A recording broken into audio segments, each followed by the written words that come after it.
Lads, so today we are finishing up our series of beating all current SENKAIMON quests that are available only using resurrectable characters. And for today's video, we're going to focus on the REAPER quest, which very well might be one of the more difficult ones out there, given Stage 3 Mission 3 is very difficult even if you have new 2024-2025 characters. So is it even going to be possible to beat it using a resurrectable character? Well, we're going to find out. And also worth noting too, I didn't realize this until now, but there is, as of me recording this video, only 24 hours left for this month's SENKAIMON quest. So if you haven't already gone ahead and finished them, I definitely recommend to do so. And it means tomorrow when we are live streaming during the guild quest reset, we might also get our next set of SENKAIMON quests to do, which will hopefully make for a fun stream. I will say though, if that is the schedule, it's going to be very weird, at least for me in the UK, where SENKAIMON is resetting at 4 o'clock instead of 8 in the morning. I mean, I'm fine with it. It works on my schedule. But without further ado, let's jump straight into it. So stage 1,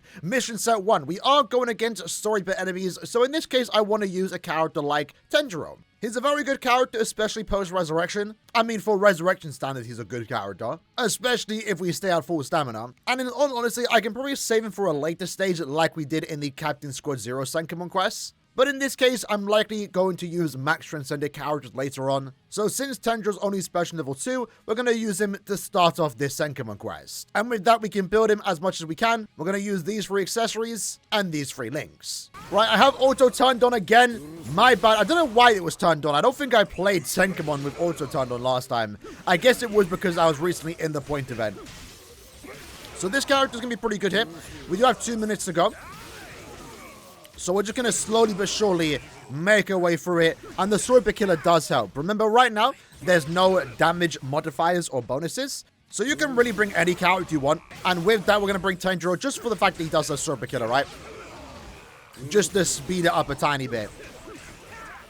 And in all honesty, I do want to get one more copy of Tanjiro. I want to max transcend him. He's actually a very good soul trait for a character. Now, one thing that's worth noting too is that the boss, Kenpachi, does have instant kill on his soul bomb. So for the whole stage 1, mission set 1, 2, and 3, we won't have to worry about Kenpachi ever using his soul bomb. So kind of making it easier for us. Then again, it is stage 1, so it makes sense. But Tanjiro does clear the first stage in under 1 minute with a whole minute left to spare. For mission set 2, we get a 2x strong attack damage buff here, so any strong attack damage character is going to be good. In this case, I kind of just want to bring Rukia because I kind of like Rukia as a character and I like the design. She has Super Killer, she's max transcended, her resurrection did give us some decent extra damage, but more so extra range, which definitely is going to be a good thing for us in terms of the fact that we have to clear it in under 90 seconds. And again, I've been saying it like almost every SENKAIMON video, but this is what I like about this SENKAIMON tower, right? Or this new SENKAIMON update, is that in a way it does give more usage to older characters like this that are resurrectable. Now, in a way you could say that about the old SENKAIMON towers, but the quality of those old quests were just basically nothing. Any character from like 9 years ago could clear those quests. One-shotting an enemy that has 2 HP, I don't think, in my opinion, is giving use to old characters. These quests, however, I think does give more usage to these old characters, especially when you have to use 9 characters in affiliation. You know, you want to manage your characters to the best you can do. Do some of the older and weaker characters early on, and save your better characters for the more difficult challenges. So we went ahead and used our summon. Let's charge up the SA3 and take down Kenpachi. I gotta say though, I like this Rukia design, but the old Rukia model from whenever this character came out like 5 years ago, not really the greatest. Nowadays, Rukia has a good model. Most of the face shape just looks a lot better. And maybe, we'll talk about it later today, hopefully we can see a 10th annie Rukia. That's what I'm hoping for. Either way though, stage 1, mission set 2, cleared in under 45 seconds. Next up, we have mission set 3. We still again have our 2x strong attack damage output, so using an SP character here is more beneficial compared to a normal attack damage character.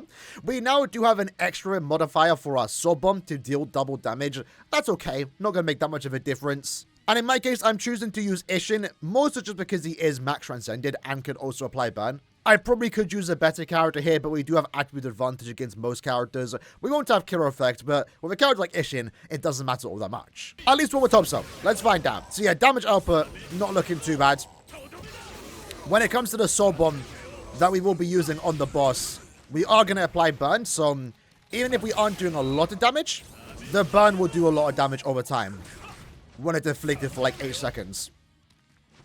And at the same time, too, our Sword Bomb is also dealing double damage too, right? So that's going to help out against the final boss, who we also do have attribute advantage against. So going relatively well right now. I think this is the last wave that we have to deal with. That appears to be the case. So Ishin's been one of those characters we've used twice now. So he's got a lot of usage in this SENKAIMON quest. For both the Reaper and also Captain. So that's Soul Bomb and then finish up with the 3.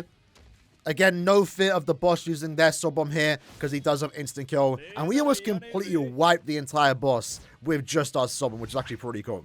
Even though our Ishin was max transcended here, you probably don't need him max transcended to clear this particular stage. Because look how much time we had left over, 35 seconds. We had plenty of time to spare. And with that, that's already stage 1 done. Nice and easy thus far, but it's definitely going to get a bit more challenging as we go throughout stage 2, and especially stage 3. So for stage 2, mission set 1. This quest is going to start limiting the amount of links that we can use, so maybe later on we are going to have to use a normal attack damage character.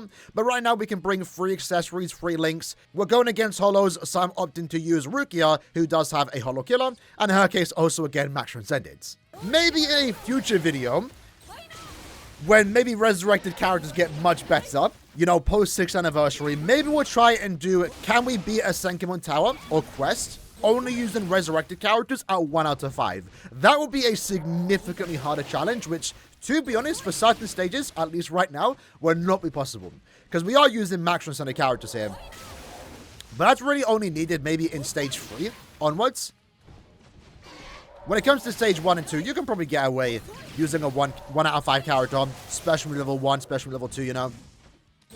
Like right now, we have plenty of time to spare.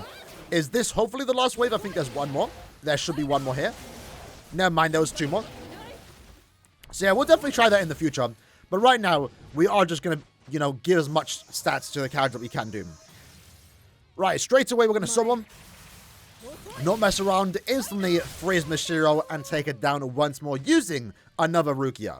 Did this Rukia come out before or after the previous one that we just used? Because her model looks a lot better. I feel like this Rukia came out first though. Maybe not, I'm not too sure. But either way, we had to clear in under 2 minutes, but we cleared in just under 1 minute, so pretty good. Mission set 2, we only want to bring in 2 character links. So with that in mind, I'm choosing to use 2 very powerful soul traits in the power attribute. One recently just resurrected, that being of course Shinji. Now when it comes to the character we are using, the Machine Society Yoruichi, she's only 2 out of 5, recently did resurrect. I do need to get 1 more copy of her before I can potentially max transcend her. But 2 out of 5 it should be fine right now, especially with the fact that we are up against a lot of Technique enemies, also holo enemies, and Yoruichi does have a holo killer. Also important to note, we also get a 5 times killer effect too. So kill is super important right now for mission set 2 and also 3. Now Yoruichi is quite the interesting character with the way her SA2 does work, because it's an AoE in front, but it has quite like a delay to that final hit.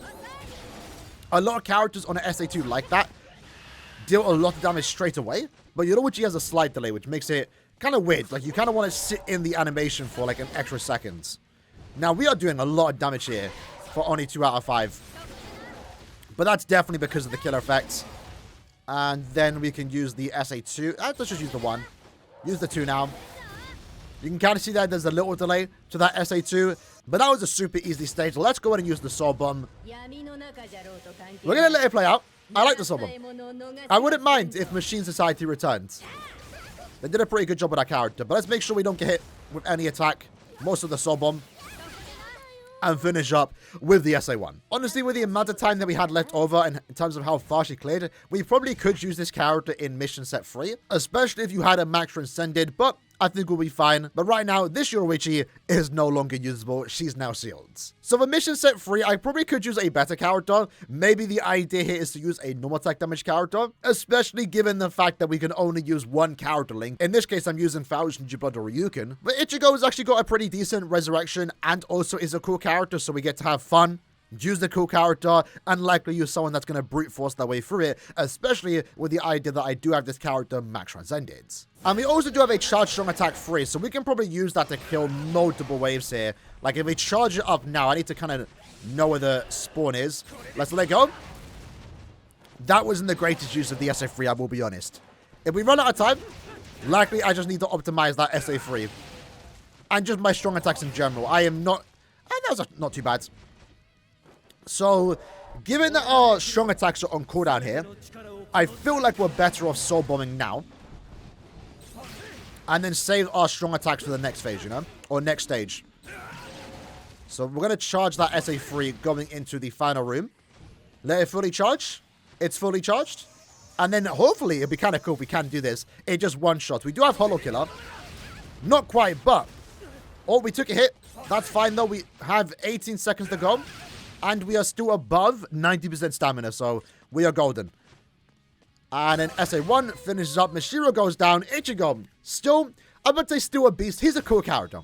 He's a cool character. Not a beast anymore, but hey, maybe if he gets a remake in the future, that'll be something to look forward to, you know? So there we go. Stage 2, mission set 3. Thus far, thus good. We haven't struggled all too much. Cleared in under 1 minute, and Ichigo is no longer able to be used. So going into stage 3, mission set 1, right now it seems to be the pattern where we're just going to use Rukia to start off a new stage. We used her Desert Society version, we used her Shikai version, now we're using her Bankai version. In this case, what's going to make this challenge a lot more difficult is definitely going to be the rules as we progress into mission set 2 and 3, but we are also limited on the amount of accessories that we actually can bring. We are up against Quincy's, which as of right now, as far as resurrectable characters are concerned, Quincy Killer, I don't think was introduced just yet. No character that is resurrectable has Quincy Killer. And in a way, that's going to make this challenge a lot harder. Like I said, it's already hard if you aren't using a resurrectable character, but when you are using resurrectable characters, it might even seem impossible. At least right now, it should be fine since we are using a max transcended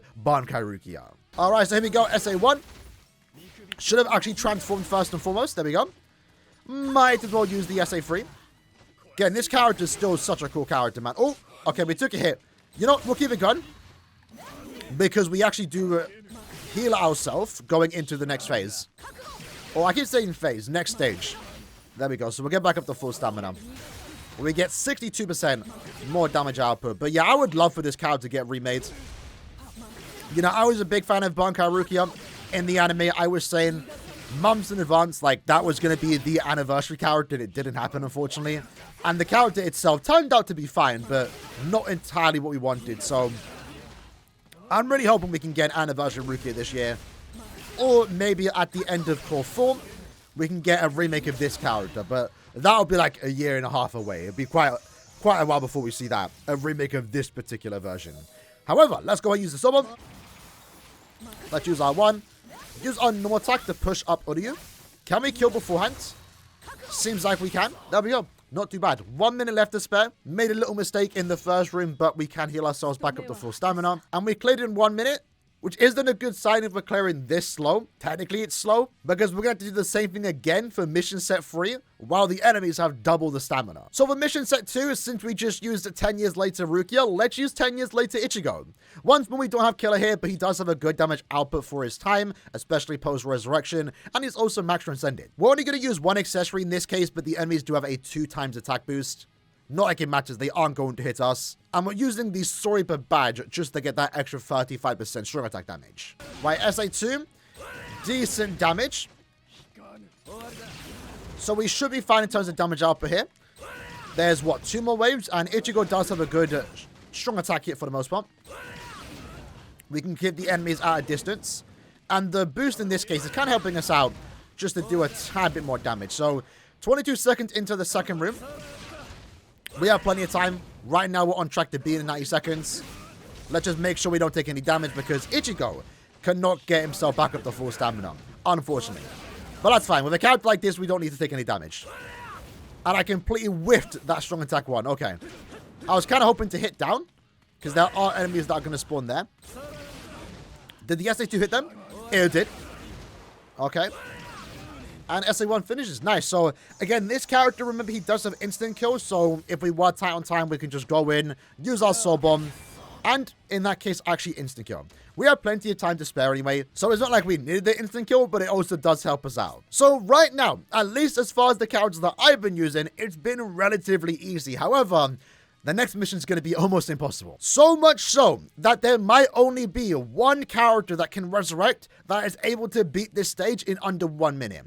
Now again, shout out to this lad on Reddit for inspiring this series. The whole idea came from their Reddit post, and for the most part, throughout the last 3 videos that we have done, I've tried not to look at the characters they were using to have my own take on it. However, this challenge in particular, stage 3, mission set 3, is super difficult, so this run is further inspired by their run, and the way we're going to do this is by using 5th anniversary Byakuya. When it comes to the soul traits, I'm going with these 3 soul traits. We want to get recharge because we still want to use our strong attacks, but we also want to use someone like a wetsuit to get an additional 40% more damage on our soul bomb, normal attacks, and also strong attacks. With that in mind, this is the amount of effort it does take to actually beat a stage like this with a character like 5th anniversary Byakuya, is that we have gone ahead and changed his 6th slot to 1000 focus. So I had to spend a lot of transcendence points for that. And we also had to level up his attack, focus, and SP to level 12. So a lot of investment just to clear this one stage. But when we are limiting ourselves using old characters like 5th anniversary Byakuya, this is the stuff that we have to do just to challenge ourselves and be a very difficult stage, such as stage 3, mission set 3. So jumping into the quest, what we're going to do is use our SA3, then use our 2, push back with the 1, let the enemies get dragged into the vortex, and just use our normal attack. That is why we've gone with the 1000 focus, so our normal attacks can also deal a good amount of damage. We're going to push upwards. Not quite what we wanted to do there. Let's use the SA3. Push up with the 1. Use our normal attacks. There we go. Not the fastest, but it's fine, maybe. Let's soul bomb. SA2. Use our 1. Use our normal attacks when we can. And then SA1 upwards. 20 seconds to go. We just got SA2. And keep in mind, the SA2 vortex does, or at least the cooldown, has a 10-second cooldown. So we get to use it twice. Again, whenever the enemy is in a vortex, we're going to use our normal attacks. Push back with the 1. Flash up out the way. SA2, super close on time. But we might have got ahead and done it. Normal attack away. There we go. We've already gone and done it. Stage 3, mission set 3, using a resurrectable character, Byakuya. You know, that's an accomplishment in of itself, because there's actually quite a few characters out there that can't do it. Like, I think out of most of these stages here, the most difficult one is this mission, and it is still crazy. Granted, it took a lot out of us. We had to use really good soul traits. We had to use a max transcendent character. We had to level up our transcendent slots to level 12. But challenges like this is what makes stuff like this super fun, in my opinion. So I'm excited to try this out again during the other upcoming towers that might start tomorrow, I guess. But this is the one stage that many thought wouldn't be possible using a resurrected character, and Byakuya, of all people, was actually able to beat it with 58 seconds to spare. And that actually didn't even take too many resets. It's actually fairly consistent when you have this exact builds. So if we have a look now, affiliation 1 has been complete. As you can see there, our first video, we used 9 individual Quincy's. It's kind of cool seeing all the characters sealed, and they're all just got the red stars or the pink stars. All of them are resurrected, nice to see, and then right now, this is what our Sober Tower is looking like. So hopefully our next set of SENKAIMON quests do open tomorrow, because SENKAIMON is supposed to be permanent, it should. And I guess we're going to find out if some of these quests can be beaten using resurrected characters once more.